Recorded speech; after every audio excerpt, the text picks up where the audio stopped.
Pues muy buenos días, compañeros. Ya prácticamente siendo las 10 de la mañana con 4 minutos, estamos ya por iniciar esta asignatura con la cual ustedes van a iniciar su último bloque de la licenciatura en Derecho, compañeros.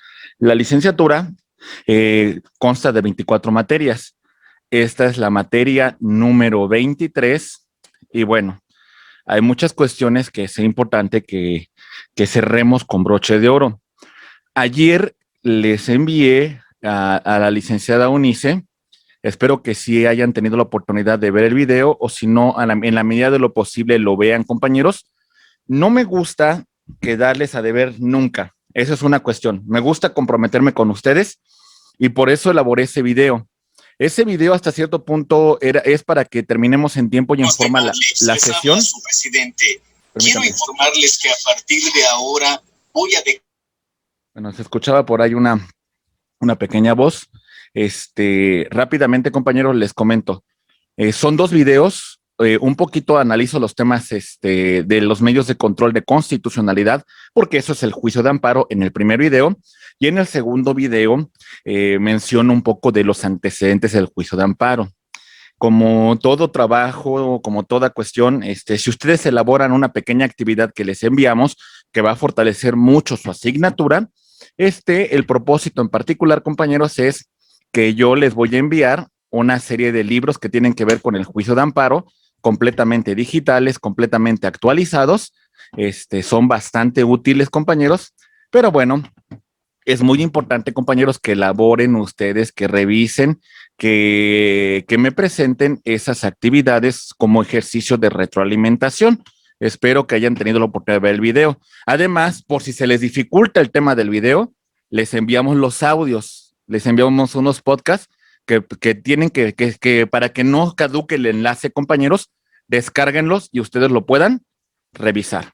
Muy bien, perfecto. Compañeros, pues vamos a iniciar con el estudio temático de esta asignatura, amparo indirecto. Y menciono lo siguiente, compañeros, para iniciar. El juicio de amparo, como ustedes ya pudieron ver en el video que comentamos, es un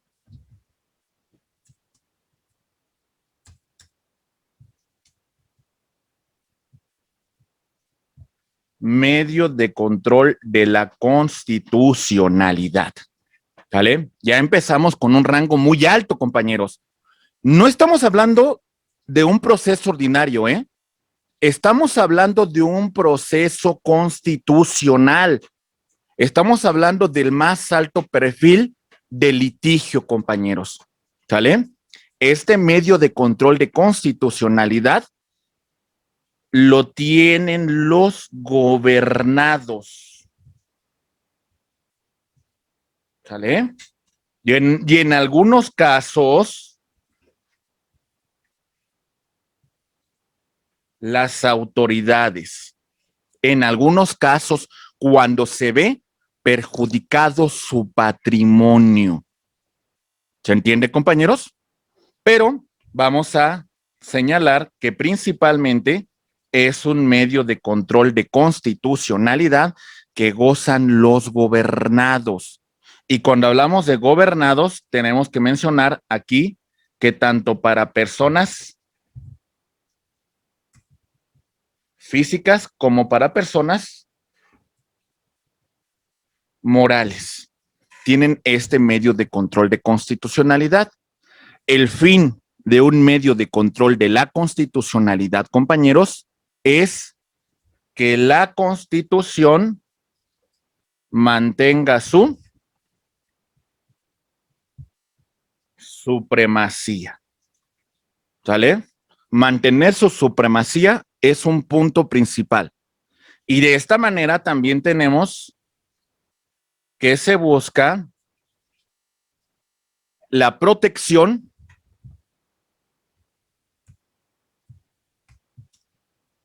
de los derechos humanos y, por supuesto, también, compañeros, la esfera competencial de las autoridades.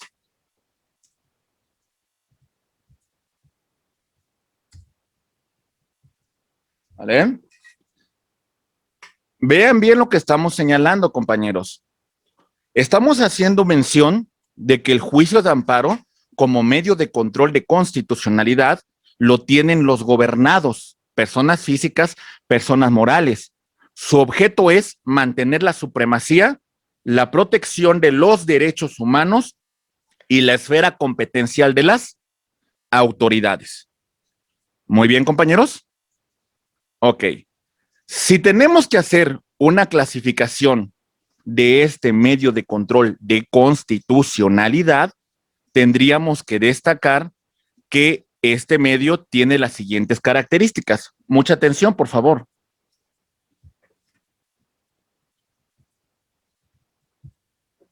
Decimos que es un medio de control de constitucional jurisdiccional.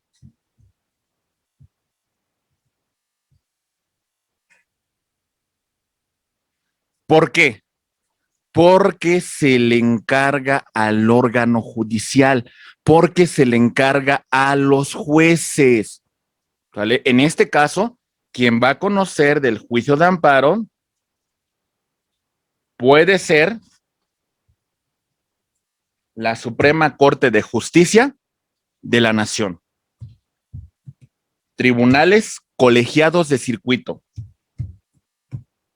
tribunales unitarios de circuito y los juzgados de distrito. Ahorita verifico bien la competencia, compañeros, para que ustedes lo tomen en consideración. También el juicio de amparo sería un medio de control de constitucionalidad de naturaleza concentrado.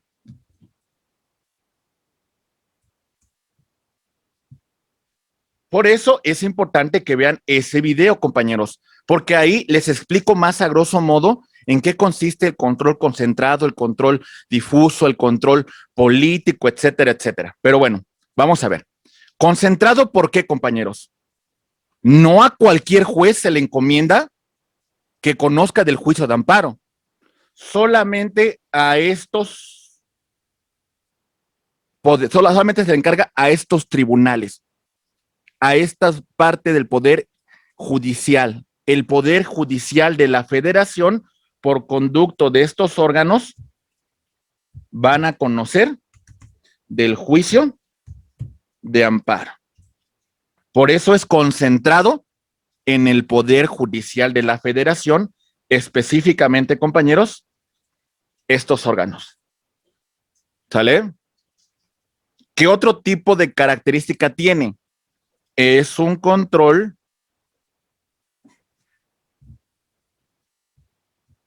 concreto de constitucionalidad. ¿Por qué, compañeros? Porque para que proceda el amparo, requiere de un acto de autoridad que vulnere, que restrinja, que lesione los derechos fundamentales, la esfera competencial de la autoridad. ¿Se entiende? Necesita un acto de autoridad y pongan comillas. Y en algunos casos, actos de particulares que restrinjan, que lesionen, que vulneren los derechos humanos. ¿Dónde se contemplan esos derechos humanos? Tanto en la Constitución, así como en los tratados internacionales. Hay un tema que a veces, pues me inquieta un poco, compañeros. Me inquieta el punto de que en nuestro país no le damos el debido reconocimiento como abogados a los medios de control de constitucionalidad. Recientemente se le da una pauta importante. ¿A qué me refiero? Vean ustedes a lo largo de su licenciatura, vean ustedes en despachos, vean ustedes en la práctica profesional. La gente habla de litigio penal, litigio civil, litigio mercantil, de otras naturalezas, pero muy pocos mencionan el tema del litigio constitucional. Muy poco se menciona, ¿sale? Y también hay poca especialidad en este tipo de litigios. Muy bien. Por eso, compañeros, ustedes como juristas, como científicos del derecho, tienen que tener una noción muy clara. ¿Cuál es la noción que les voy a mencionar? Compañeros, esto es algunas características del juicio de amparo como medio de control de constitucionalidad, pero hay otros medios de control de constitucionalidad que quiero que ustedes conozcan y lo mencionamos en el video. Ahí va.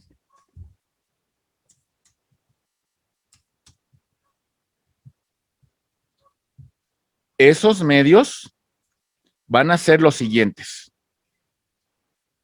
El juicio de amparo se encuentra contemplado en el artículo 103 y artículo 107 de la Constitución.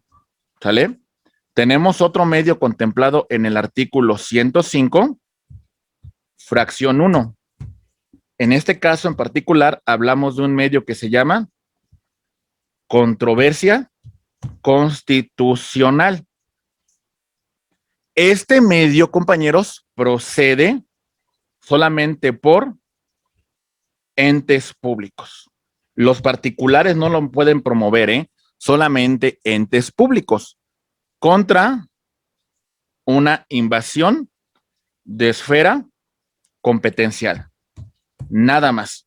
Los entes públicos. Muy bien. Tenemos otro medio contemplado en el artículo 105, fracción 2. Se llama acción de inconstitucionalidad. El objeto, quien lo va a promover, compañeros, otra vez son algunos entes públicos que se encuentran legitimados. Vean el video, por favor, quiénes son los entes públicos que lo pueden promover. Y estos entes públicos, compañeros, verifican la constitucionalidad de las leyes. Maestro, una pregunta. Sí, Elías, te escucho, por favor. Gracias, buenos días. Bueno, en este caso, cuando vemos esto de controversia constitucional, sí, si bien es cierto que nada más lo disponen las autoridades, o en este caso las esferas públicas, pero en este caso es oficioso por parte de ellos el que velen por esto, o en su caso podría ser también a petición de parte en este caso un particular. No, el particular nunca podrá promover estos medios. No, pero en este caso, vamos, que pueda solicitar el hecho de que ellos actúen, pues. No, tampoco. No sé si me explico. No, los particulares no. El particular, si quisiera que se revise la constitucionalidad de leyes o la esfera competencial, el particular tiene el juicio de amparo. Bien. Le pongo un ejemplo, Elías, para que quede muy claro. Ahí va. Usted es presidente municipal de la ciudad de Hermosillo, Sonora. ¿Sale? Sí. Y usted resulta que la gobernadora del estado invade una competencia que le corresponde a usted como representante del municipio, que le corresponde al ayuntamiento. Eso le causa un perjuicio a su administración. ¿Vale? En ese supuesto, si usted considera que esa competencia que está tomando el gobierno del estado le causa un perjuicio al patrimonio del municipio, usted como autoridad promoverá la controversia constitucional. ¿Ok? Ahora bien, que esa invasión competencial, Yajaira, tiene un changarrito, tiene un negocio, y resulta que la esfera competencial que está tomando el gobierno del estado la tendría que cubrir con el ayuntamiento, no con el gobierno del estado. Y Yajaira dice, a ver, este acto de invasión de competencias ya me causa un perjuicio a mí como particular. Yajaira no puede promover la controversia constitucional. Yajaira, contra esa invasión competencial que afecta sus derechos, va a promover el juicio de amparo. ¿Se entiende, compañeros? Entendido, muy bien. Nada más puede ser entre particulares, profe. El amparo, como comenté al principio, los gobernados y en algunos casos la autoridad, en algunos casos, cuando se afecta su patrimonio. ¿Se entiende, compañeros? Muy bien, ¿sale? Otro medio, compañeros, contemplado en el artículo 110 y en el artículo 111. El primero, juicio político. Compañeros, ciertos servidores públicos que son electos principalmente a través del voto popular o también algunos miembros del Poder Judicial gozan de este fuero constitucional. ¿Cuál es el objeto, compañeros? Pues que en el ejercicio de sus atribuciones no sean restringidos, en ejercicio de sus funciones, pues no sean objeto de alguna persecución política, ¿verdad? Estos servidores públicos tienen ese fuero constitucional y si ellos en su ejercicio violan algún precepto de la Constitución, antes de que respondan ante las autoridades, debemos de quitarles el fuero a través de un juicio político. ¿Se entiende? Resulta, compañeros, que el Senado se constituye como un jurado de procedencia y la Cámara de Diputados pues presenta la evidencia, presenta al servidor público para que sea objeto de desafuero constitucional. ¿Vale? Es algo que se discutía mucho respecto a quitarles el fuero a algunos servidores públicos. Y tenemos también el caso de la declaración de procedencia cuando el servidor público en ejercicio de sus funciones comete un delito. ¿Sale? Y el objeto en particular es responder por la comisión de este delito. Sobre todo son servidores públicos de alto nivel. Muy bien. ¿A qué me refiero con alto nivel? Senadores, diputados, gobernadores, secretarios de Estado, directores de la administración pública centralizada, de algún ministros de la Suprema Corte, magistrados de tribunales colegiados, magistrados del Tribunal Electoral, etcétera, etcétera. Ahí tenemos a estos servidores públicos. Y en materia electoral, compañeros, tenemos que el artículo 99 nos establece la competencia del Tribunal Electoral del Poder Judicial de la Federación en conflictos que tienen que ver con la materia electoral. ¿Sale? Escuchen bien, de forma originaria, ellos conocen de elecciones federales. Cuando hablamos de la elección federal, hablamos de la elección de diputados federales, de senadores y de presidente de la República. ¿Sale? Ah, pero ¿qué creen?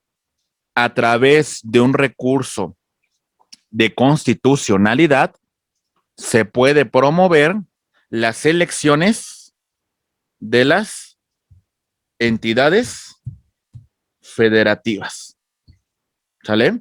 Cuando así lo promueven. Pero las entidades federativas a través de sus organismos califican sus propias elecciones. Si el Tribunal Electoral de Sonora no resuelve un conflicto o las partes no quedan satisfechas, entonces podrán promoverse, en su caso, compañeros, un tema de constitucionalidad ante el Tribunal Electoral del Poder Judicial de la Federación. A este medio de control se le conoce como revisión constitucional. Muy bien. Podríamos mencionar otro que se contempla en el artículo 102, apartado B, que regula la competencia de la Comisión Nacional de los Derechos Humanos y así como a nivel local las comisiones locales de derechos humanos. ¿Sale? Solamente por mencionar algunos medios de control de la constitucionalidad que ustedes deben de conocer, estimados amigos. Muy bien. Perfecto. Compañeros, recuerden, con la reforma constitucional del mes de junio del año 2011, entramos a un nuevo paradigma dentro del estudio de los derechos humanos.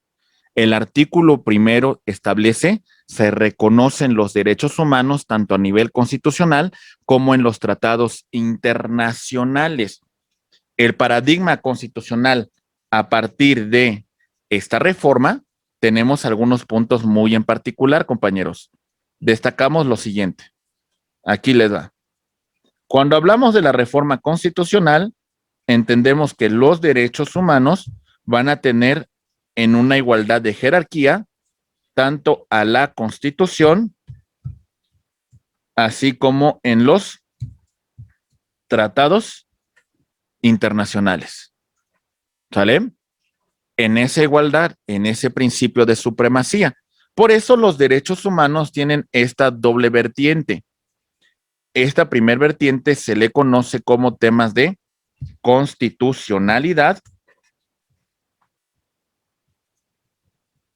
y esta segunda vertiente que mencionamos, compañeros, tiene el nombre de convencionalidad.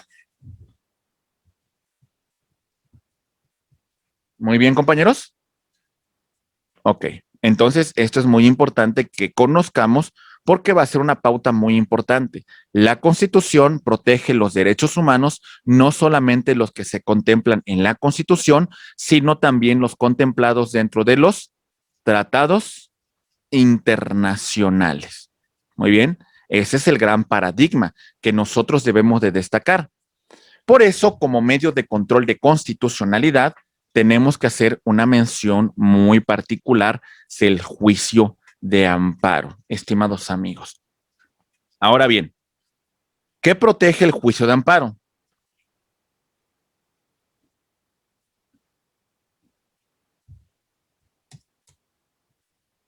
El juicio de amparo protege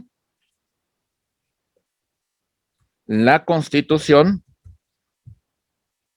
protege los derechos humanos, tanto a nivel contemplado en la Constitución como en los tratados internacionales, protege la competencia de la autoridad y protege la legalidad del orden jurídico, de todo el orden jurídico. Muy bien, compañeros. Ok. El juicio de amparo tiene su fundamento en el artículo 103 y 107 de nuestra Constitución. Muy bien. ¿Quién lo promueve? Lo promueve el gobernado contra actos de autoridad. Un poco más adelante voy a señalarles que es un acto de autoridad y pongamos comillas. Y en algunos casos, contra actos de particulares.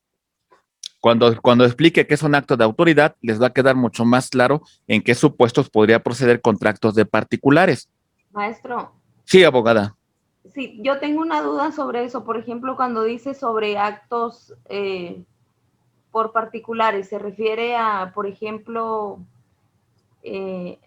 alguna empresa y un trabajador, algo así? Sí, pero aquí tiene otra característica mucho más de fondo, ¿eh? Por eso, cuando explique qué es el acto de autoridad, pondré algunos ejemplos de actos de particulares que pueden revestir esta categoría. O sea, no necesariamente todo acto de particular, no necesariamente entraría a juicio de amparo. Hay que revisar de forma muy clara cuándo procedería el amparo contra actos de particulares. ¿Sí? Okay. Y ahorita que explique el acto de autoridad, va a quedar mucho más claro esto, ¿vale? Ok, gracias. Muy bien. Ok, compañeros. Profe, dijo artículo 103 y 107, tiene su base. El juicio de amparo, artículos 103 y 107 de la Constitución, exactamente. frase. Lo que no contemple. Maestro, Sí. contra otras leyes no aplica el juicio de amparo. Ah, por supuesto. Por eso mencionamos que la legalidad y la constitucionalidad. ¿A qué me refiero con esto? A ver, ¿cuál es la norma suprema? La Constitución. Si una norma secundaria contradice la Constitución, nosotros contra esa norma secundaria podemos promover un amparo contra leyes. ¿Se entiende? Okay. Sí, sí la contradice. Exactamente. Pero si no, si ese órgano quiere poner algún tipo de multa hacia una persona, pero por el asunto que quiere hacer eso, no está tipificado en ninguna ley. Ok, sí, bueno, ahí yo creo que inclusive nos iríamos al tema de legalidad, al tema del debido proceso. A lo que voy. Sí. Por ejemplo, es un ejemplo bastante comercial, el asunto que trae la cantante Ángela Aguilar con la cuestión del himno nacional. En la ley del himno nacional y los escudos y los lábaros patrios, eso dice que no se pueden hacer modificaciones ni alteraciones a la letra ni a la música, y a ella la quieren multar porque cambió la tonada, pero eso no está tipificado en la ley de cambiar. En cuestión de música, hay ciertos patrones a seguir que dicen que está cantada a 4 tiempos, 6 tiempos, 8 tiempos, y ella la cantó un poquito a menos tiempo de lo que se debe cantar, pero eso no dice en la ley que no se puede hacer, dice de la letra y de la música nada más, y le quieren poner una multa por 500,000 pesos, pues por algo que no está tipificado. Bueno, en el caso de que la autoridad emitiera un acto para multar a esta cantante, yo podría decirles que no se está cumpliendo posiblemente con la cuestión del debido proceso, y contra ese acto de autoridad, Ángela Aguilar pudiese promover un juicio de amparo, argumentando que de alguna manera no se está vulnerando ninguna disposición normativa y que no hay un fundamento el cual establezca pues que deba ser multada pues por no cantar en los tiempos que marca pues, un tema musical, pues en este caso el himno, ¿no? Yo creo que en este caso pudiese, si la autoridad manifiesta su acto, promover un juicio de amparo, ella en particular, ¿no? Sí, ok, muy bien. ¿Sale? Muchas gracias, maestro. Muy bien. Compañeros, este artículo 103 y 107 tiene una ley. Su nombre completo es Ley Reglamentaria de los artículos 103 y 107 de la Constitución Política de los Estados Unidos Mexicanos. En términos más coloquiales, la conocemos con el nombre de Ley de Amparo. ¿Sale? Muy bien. Lo que no contemple la Ley de Amparo ni el artículo 103 y 107, lo vamos a un régimen supletorio, va a ser el Código Federal de Procedimientos Civiles. En todo aquello que no se contemple, tomaremos el Código Federal de Procedimientos Civiles. ¿Cuál es la finalidad del juicio de amparo, compañeros? Bien, la finalidad es la siguiente. Mucha atención, por favor. Tenemos aquí al quejoso. Resulta que esta autoridad restringió, vulneró, lesionó sus derechos fundamentales. Con el juicio de amparo, lo que se busca es restituirle al quejoso el derecho humano, el derecho fundamental que fue vulnerado. Y en la medida que sea posible, restaurar, regresar las cosas en el estado que se encontraban antes de que se hubiese cometido la violación. ¿Se entiende, compañeros? Ok. Atención, por favor. Nosotros en el video que les compartimos, compañeros, mencionamos que el juicio de amparo tiene antecedentes internacionales. Uno de sus antecedentes lo encontramos en España. Cuando hablamos de España, compañeros, hacemos referencia a los fueros que existían en España, ¿sale? Los fueros hasta cierto punto era una carta de derechos que se le daba a los súbditos españoles.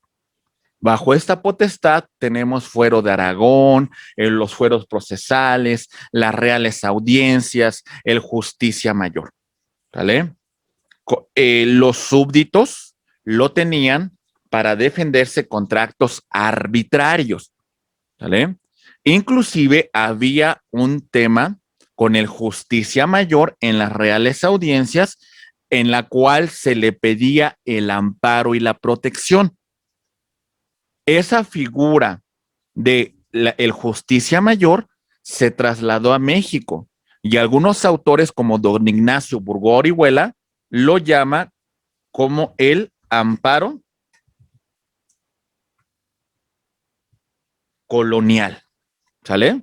Que estaba durante la colonia. Pero no solamente tenemos antecedentes en España, podríamos destacar también un antecedente muy importante en la Gran Bretaña, ¿sale? Vamos a mencionar dos puntos importantes. En la Gran Bretaña podemos mencionar la Carta Magna, que esta data del año de 1215, compañeros. Prácticamente, si no más recuerdo, compañeros, la cláusula 37 decía lo siguiente: ningún hombre puede ser privado de su vida, de su propiedad, de sus posesiones, de su libertad, si no es ante un juicio, ante un tribunal, juzgado por las leyes de su reino y juzgado por sus pares. ¿Vale? Esto es un tema que tiene un antecedente en 1215 y tenemos también otro antecedente por ahí en el siglo XVII, un tema que se llama el writ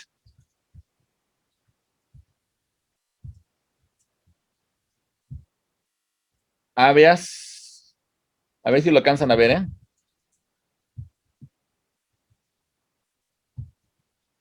El writ of habeas corpus. ¿Qué era esto, compañeros? A ver, les va a sonar una figura que conocemos hoy. Ante una detención arbitraria, una persona podría promover un writ of habeas corpus y esa detención arbitraria implicaba que se presentara ante el juez a la persona que indebidamente había sido detenida para que el juez calificara si la detención es legal o no es legal. ¿Se entiende, compañeros? Hoy es el antecedente de lo que conocemos del amparo contra una orden de aprehensión. Muy bien. Sí, y ahí también lo pudiera aportar, maestro, exactamente ya en el nuevo sistema de justicia, en la primera fase, donde se aplica el control de detención. Exactamente. Si no se reúnen los requisitos tales, entonces pues no se califica como buena, ¿no? Como legal la detención y se tiene que poner a libertad con las medidas cautelares que solicite el Ministerio Público, ¿verdad? Muy bien. Licenciado, ahí sí, es abogado. Donde cabe el amparo, perdón, disculpe, ahí es donde cabe el amparo indirecto. El amparo indirecto. Y ahorita llegamos a ese punto para que no se me vayan confundiendo. Ahorita les digo qué es el amparo indirecto y qué es el amparo directo, ¿vale? Sí, señor. Muy bien. Compañeros, también tenemos un antecedente en Francia. Y en Francia tenemos lo que se conoce como el Tribunal de Casación. A ver, Francia pasó por una revolución. Después de la revolución se restauró el orden, entre comillas, constitucional con la primera constitución del año de 1791. Pero se creó un tribunal de casación por una cuestión. Todos los jueces tenían origen monárquico. No se confiaba en los jueces. Entonces, se le pidió a una autoridad administrativa revisara las sentencias de los jueces. ¿Se entiende, compañeros? A ver, ya emitió una sentencia el juez. Vamos a ver con el Tribunal de Casación si esa sentencia fue dictada de conformidad con la ley. Si el juez cumplió con los parámetros de legalidad. O en su caso, el Tribunal de Casación dejaba sin efectos dicha sentencia. Antecedente, compañeros, del juicio de amparo directo. ¿Sale? Contra sentencias definitivas, laudos, y resoluciones que ponen final, juicio. Muy bien. Ok. Y tenemos otro antecedente en los Estados Unidos de América. ¿Sale? Los Estados Unidos se independizan de la Gran Bretaña.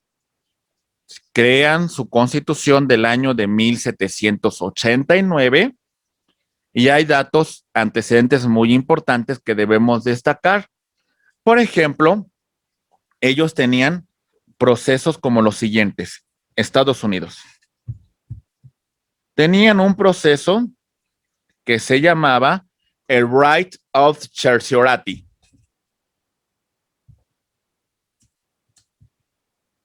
Es Right of Certiorari.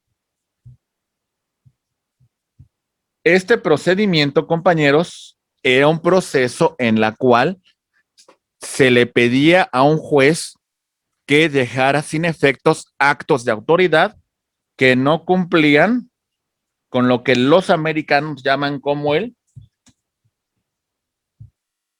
due process, que es el debido proceso.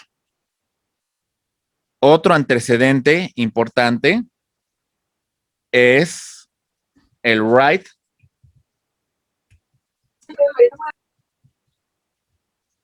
of mandamus. El right of mandamus es una orden de un superior jerárquico a un inferior. Y esa orden se solicitaba se cumpliera. Y tenemos otro antecedente con el right of injunction. El right of injunction implicaba una cuestión que tiene que ver con la equidad.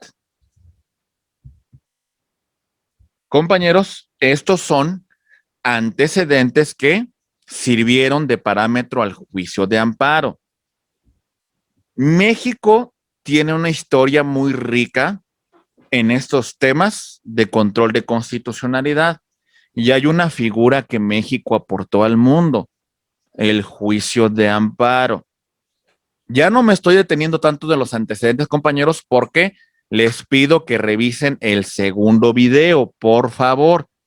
Solamente quiero destacar que en 1841 resulta que como México adoptó el centralismo, un estado, bueno, toda una península, hoy conformada por el estado de Yucatán, por el estado de Quintana Roo y por el estado de Yucatán, Quintana Roo. ¿Y a quién más tenemos, compañeros, ahí? Es Campeche. Campeche, sí, Bajo. exactamente. Esa república, compañeros, se separó. ¿Se entiende? Y entonces empezaron a formar un proyecto de constitución. Entre ellos tenemos a un gran estudioso, a un gran filósofo, a un gran conocedor de las ciencias sociales. No era abogado, ¿eh? Su nombre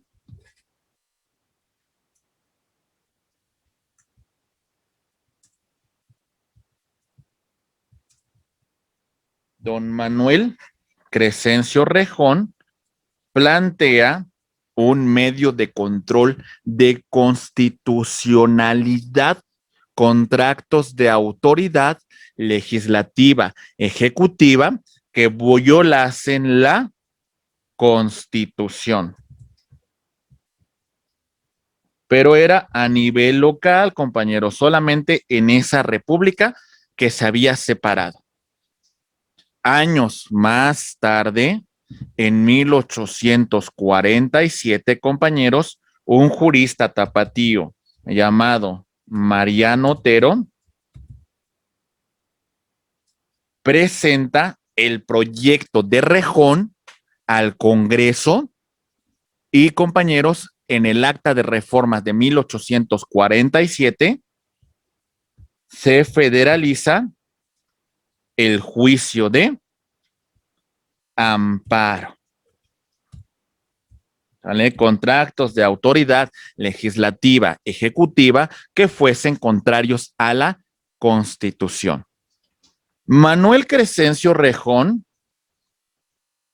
tomó como antecedente lo que hemos señalado, pero también estudió una obra. Si la pueden leer, compañeros, totalmente recomendable. La obra se llama Democracia en América. Su autor, Alexis de Tocqueville. En particular, a don Manuel Crescencio Rejón le llamó la atención el capítulo del Poder Judicial, porque se analiza que sentencia a sentencia, el Poder Judicial revisa la constitucionalidad de los actos de autoridad y deja sin efectos aquellos actos que sean contrarios a la Constitución, pero solamente con efectos relativos. ¿Qué significa eso? Efectos relativos. Aquí va, compañeros. Mucha atención, por favor, ¿eh? Si quedan dudas con mis ejemplos, es mejor que me digan, ¿eh? Vamos a ver. Aquí va. Imaginen que todas estas personas representan a miles. Y esta otra es un solo sujeto. Se acaba de emitir una norma tributaria que causa un perjuicio a la economía del contribuyente. ¿Vale? Esa norma hasta cierto punto adolece de constitucionalidad, pero el único que la promueve es este sujeto. Aunque todos se encuentren en la misma circunstancia, el juicio de amparo que se va a promover, la resolución constitucional, solamente tiene efectos relativos. La persona que lo promovió, a él se va a limitar la esfera de protección de este medio de control de constitucionalidad y los demás, pues no van a ser objeto de esa tutela constitucional. ¿Se va entendiendo, compañeros? Ok, muy bien. En este orden de ideas, compañeros, ya habiendo analizado los antecedentes, señalamos lo siguiente. Hay dos tipos de juicio de amparo. Maestro, Sí. disculpe una pregunta.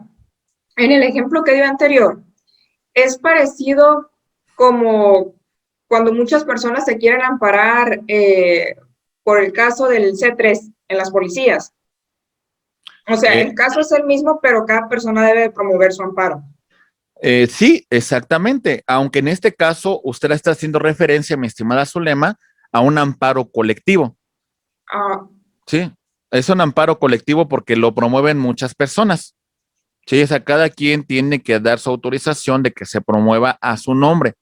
Lo que a veces ocurre, mi estimada Zulema, es que se adhiere al juicio de amparo. Usted presentó un amparo y resulta que Elías se encuentra en la misma situación, se adhiere a su amparo. Y Ricardo se encuentra en la misma situación, se adhiere. Víctor se encuentra en la misma situación, se adhiere. A final de cuentas es un amparo colectivo, es un amparo que va a tener un representante y los efectos de ese amparo van a ser para todos los promoventes. Aunque en un momento determinado pudiese encontrarse con la modalidad de que este amparo pues tenga efectos generales, y un poco más adelante voy a decirles cuándo se promueven amparos con efectos generales. Muy bien. Gracias. Ok. No, Sí, una abogado. ahorita que dice usted sobre lo del amparo colectivo, ¿cuántas personas o cuánto porcentaje tiene que tener para que se haga válido? No hay, pues, puede promoverlo uno, puede promoverlo miles de personas.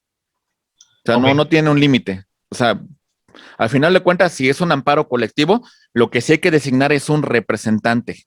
¿Sale? Eso sí es importante. Pero O sea, no piden, o sea, cantidad, pues. no, Ok, hasta es una que- persona puede promoverlo, o en su momento puede ser un amparo en la cual miles de personas se encuentren involucradas. Ok, es que hace ya bastante tiempo aquí en Sonora, para quitarnos a nosotros lo que era el impuesto federal vehicular, se hizo un amparo colectivo para eso, pues. Pero yo me acuerdo que pedían cierta cantidad de personas para firmar. Por eso me quedé con esa duda ahorita que comentó usted que la compañera estaba diciendo sobre si metió un amparo colectivo para lo del C3. Entonces, más bien lo manejaron entonces en cuestión política, me imagino, ¿no? Porque si lo promovió una persona, con ese se pudo ver hecho en automático, ¿no? Usted me habla sobre el impuesto de la tenencia, ¿no? Así es. Ok. Inclusive, desde que apareció ese impuesto, desde que se apareció muchos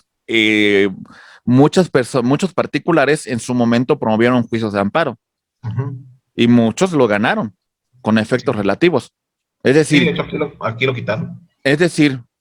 poner como tal un número, pues evidentemente fue algo contrario a lo que establece la propia ley de amparo. Como usted lo dice, pues una cuestión política pudo haber sido, pero desde una persona hasta miles lo pueden promover, abogado. Ok, perfecto. ¿Sale? Gracias. Otro ejemplo igual también parecido a lo que dijo el compañero, ¿no? En este caso fue con relación a las casetas de cobro, que creo que todavía existe una suspensión temporal basado en una demanda de amparo que pusieron también hasta donde yo sé fue colectivo. Esto es en caso de que la resolución sea favorable, sería un beneficio general el que se daría. No, si usted se amparara contra ello y se lo concediesen, son efectos particulares. ¿Se entiende? Ok, correcto. O sea, es decir, en un momento determinado, si se lo llegasen a conceder, pues usted tendría que traer su amparo y presentárselo en la caseta y decir, pues mira, no me tienes que cobrar. Decretó la Corte, decretó el Poder Judicial que es una norma inconstitucional y para mí no me vas a aplicar esa disposición. El doctor Ignacio Burgoa Orihuela, que en paz descanse, compañeros, el mejor amparista de México, en su coche traía pegados todos los amparos que había promovido.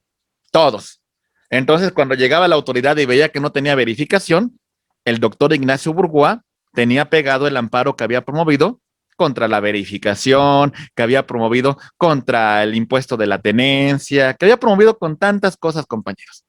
Prácticamente su coche estaba repleto de amparos. Los efectos son particulares, solamente para la persona que lo está promoviendo. Muy bien. Ok. Sí, tengo una duda, maestro, por favor. Sí, Elías. Hago una pequeña comercial. Yo recuerdo haber allá en la UNAM, en CEU, haber conocido en aquel entonces y haber asistido a una clase del maestro, el doctor Ignacio Burgoa, ¿no? Un señor ejemplar. Bueno, me regreso, maestro, en el tema de lo que he venido leyendo, en lo que nos hicieron favor de enviar. No he visto, y a lo mejor me salgo un poquito, y si es más adelante, usted me dice que más adelante me lo aclara. En la figura, obviamente, del Ejecutivo Federal, yo como agraviado, que presumo, obviamente no tengo ningún agravio directamente, pero presumo de que al querer hacer una iniciativa de ley, ¿verdad? Y pasa por el pleno y todo, en ese momento, y yo como particular deseo y quiero, porque mis intereses así probablemente lo determinan, ampararme. ¿Es posible ante la figura del Ejecutivo, ante una iniciativa? En todo caso, si es una iniciativa, hasta en tanto pueda ser catalogada como ley. Le digo una cuestión, qué bueno que lo menciona. Lo vamos a ver un poco más adelante, pero le adelanto una cuestión. Sí. el juicio de amparo no procede contra reformas a la Constitución. Ok, esa es mi duda. No procede durante el proceso de construcción de la norma. En este caso, el amparo lo promovería usted hasta que la norma ya esté vigente. Exactamente. Hay dos formas que lo va a promover, ¿eh? Okay. Si su simple entrada le causa un vigor, le causa una afectación a sus derechos contra la simple entrada en vigor, ¿sale? Y si no, contra el primer acto de autoridad, contra la primera aplicación de la norma. Muy bien. Gracias, maestro. Okay. Clasificación, compañeros. Hay dos amparos, dos tipos de amparo. Bueno, a veces la doctrina menciona un poco más, pero la realidad es que solamente la ley de amparo reconoce dos. Amparo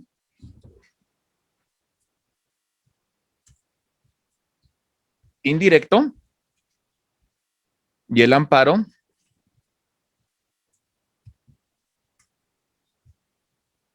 directo.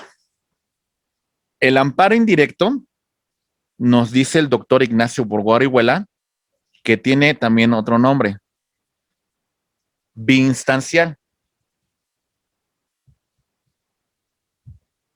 ¿Por qué, compañeros? Porque la resolución que se dicte en este amparo admite un recurso. Muy bien, ahorita ya no voy a entrar más a fondo porque eso va a ser el tema que vamos a analizar el día de hoy. ¿Ante quién se promueve el amparo indirecto? Ante los juzgados de distrito. ¿Sale? Y les voy a poner solamente entre comillas. Ahorita lo voy a explicar, para que no se me vayan adelantando. Entre comillas, ante los tribunales unitarios de circuito. Y bueno, y el amparo directo, ¿por qué recibe este nombre?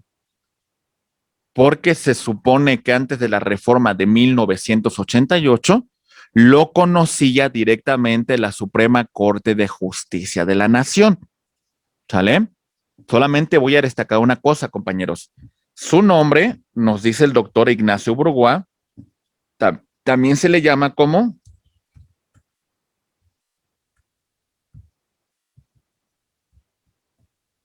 uniinstancial. ¿Por qué? Porque, entre comillas, también pónganlo, por favor, solamente tiene una sola instancia. ¿Sale, compañeros? Solamente tiene una sola instancia. Déjenme explico con esto, qué es indirecto y qué es directo. Para que ustedes conozcan la diferencia, compañeros, solamente les doy un tip para empezar. ¿Cómo sabremos cuándo es indirecto y cuándo es directo? El directo es contra sentencias definitivas, contra laudos y resoluciones que pongan final, juicio. Lo que no sea esto, entre comillas, será materia de un juicio de amparo indirecto. ¿Se entiende, compañeros? Lo que no sea eso. Poco a poco lo vamos a desarrollar más de forma más amplia, compañeros. Lo que quiero es de que ustedes vayan conociendo cómo va operando la institución, la figura del juicio de amparo. Profe, si tiene una sola instancia, ¿se puede solicitar una sola vez nada más? Ya negado. No, a ver, ahí va. Vean lo que voy a mencionar. En el amparo indirecto, compañeros, aquí se ha dictado, a ver, permítanme, tengo un esquemita para ello. Ahí voy. Aquí va. Se presenta la demanda de amparo, ¿sale? Se presenta el informe justificado, se presentan las pruebas, se desarrolla la audiencia constitucional y se dicta una sentencia. ¿Sale?